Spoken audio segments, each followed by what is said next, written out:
Watsi Hopa. This is Joseph Ray. I'm up in Morrison, Colorado, Red Rock Park. I wanted to talk today about what NCAPs mean to me, National Center for Advancing Person-Centered Practices and Systems. That's a huge word, a huge big term for a lowly native like me to really embrace. It's like what does that mean? But how I interpret it in my world is that when I was a child growing up in the reservation community that I grew up in, I could go to almost every home and be welcomed with food,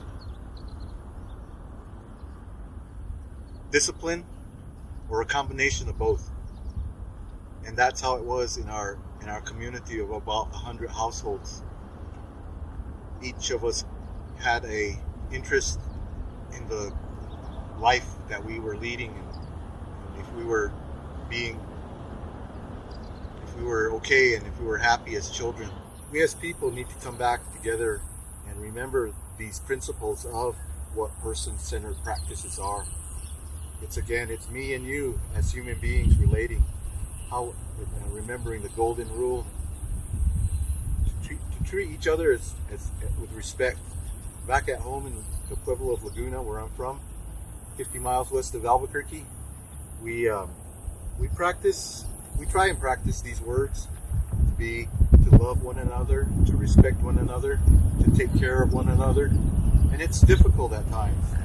But again, we believe that as American Indian Pueblo people, those are our core beliefs, and that's what has sustained us as people over the millennium, is that we cared about each other.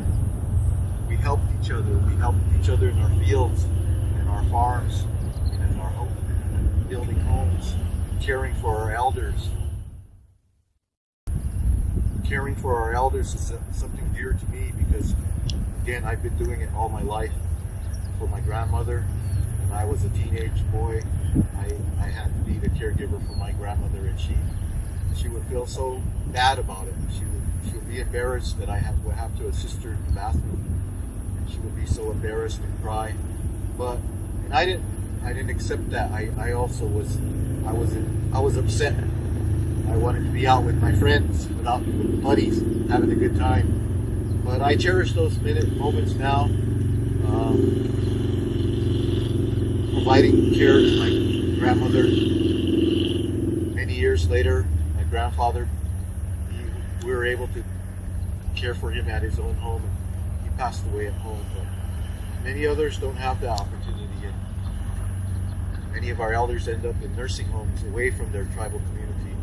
There are only 20 tribally run nursing homes in the United States based on tribal land, and so in turn our tribal elders have to leave the reservation to foreign places that they perhaps have never been to. Perhaps English is not their first language. And so again, these reminders of person-centered practices really I take to heart, because again, it means the care that my elders receive at home and away from home. So thank you very much. I'll conclude with that. Watsi Hopa. I wanted to talk today about how person-centered practices and systems are a difficult concept at times for my community at the Pueblo of Laguna to understand, because of the nature of our history as being communal, tribal, of course, tribal people. And so many times in the past, we're taught in the past, don't think about yourself, don't be lazy, go help your grandmother, go help others, go out and help your uncle in the field, cut weeds, go help your aunt take the laundry off the line. All these things to help others, and then you think about yourself at the end of the day. So person-centered practices, I believe, have a place in our community, and that's for our service providers when they're interacting with our elders and others, and everybody that they visit, interact with during their day, their provision of those healthcare services or whatever that might be, whether they work in the market, always show respect. That's how we were raised, and that's how it should be.